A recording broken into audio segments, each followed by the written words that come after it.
Hi hello नमस्कार. मी प्राजक्ता. माझ्या नवीन YouTube चॅनलमध्ये आपले मनापासून स्वागत. आज आपण कैरीचं पन्हं बनवणार आहोत. त्यासाठी लागणारे साहित्य पाहूया. आपण कैऱ्या घेतलेल्या आहेत 4. यातले आपण 2च वापरणार आहोत पन्ह्यासाठी.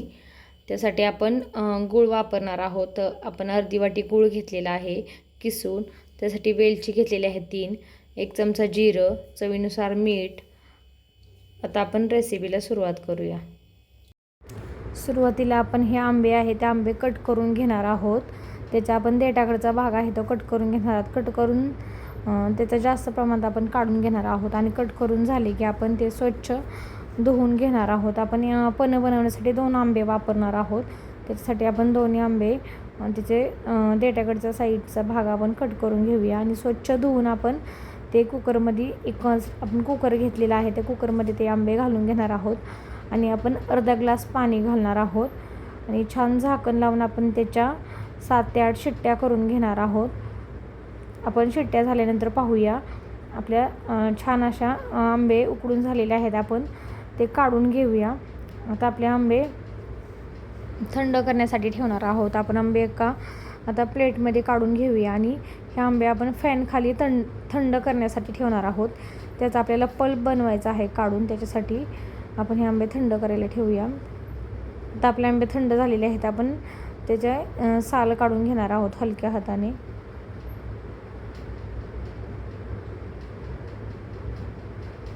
आता आपले साल काढून झालेले आहे. आता आपण त्या आंब्याला आपण पल्प काढून घेणार आहोत. त्यासाठी आपण एक मिक्सरचा जार घेतलेला आहे. त्याच्यामध्ये आपण आंब्याला कट मारून छान असा आपण आंब्याचा सर्व गर काढून घेणार आहोत. त्याच्यामध्ये आपण याच्यानंच पन्हं बनवतो. त्याच्यासाठी आपल्याला गर जास्त हवा आहे. त्याच्यासाठी आपण छान असा आंबा आपण कुईपासून आपण क्लीन करून घेणार आहोत. त्याच्यामध्ये तुम्ही पाहू शकता आपला छान असा त्याचा गर पडत आहे आणि छान उकडलेला पण आहे. आता आपला आंब्याचा छान असा पल्प काढून झालेला आहे. आपण जे आपले साल आहे त्याच्यासाठी त्याला पण जो गर आपल्याला आहे तो पण काढून घेणार आहोत हलक्या हाताने. हे सर्व काढून झाल्यानंतर ना आपण त्याच्यामध्ये जो गूळ घेतलेला आहे आपण अर्धी वाटी किसून, तो अर्धी वाटी, तुम्ही याच्या जागेवर 1 वाटी साखर वापरू शकता किंवा 1 वाटी गूळ. पण आपल्याला आंबट गोड पन्हं बनवायचं आहे. त्यासाठी आपण अर्धी वाटीच गूळ वापरलेला आहे. चवीनुसार मीठ, वेलची आपण सोलून घेतलेली, 1 चमचा जिरं. ते छान असं आपण आता मिक्सरवरती त्याचं बारीक करून घेणार आहोत. आता आपलं छान असं बारीक करून झालेलं आहे. तुम्ही पाहू शकता असं छान असं पण बारीक करून झालेलं आहे. आता आपण त्याचं पन्हं बनवून घेणार आहोत. आता आपण 2 काचेचे ग्लास घेतलेले आहेत. त्याच्यामध्ये आपण बर्फाचे म्हणजे आईस्क्यूब घालून घेतलेले आहेत. त्याच्यानंतर ना त्याच्यामध्ये 2-2 चमचे आपण जे पन्ह्याचं बारीक केलेलं आहे मिक्सरवरती तो 2-2 चमचे घालणार आहोत. तुम्हाला जास्त हवं असेल तुम्ही जास्त पण घालू शकता.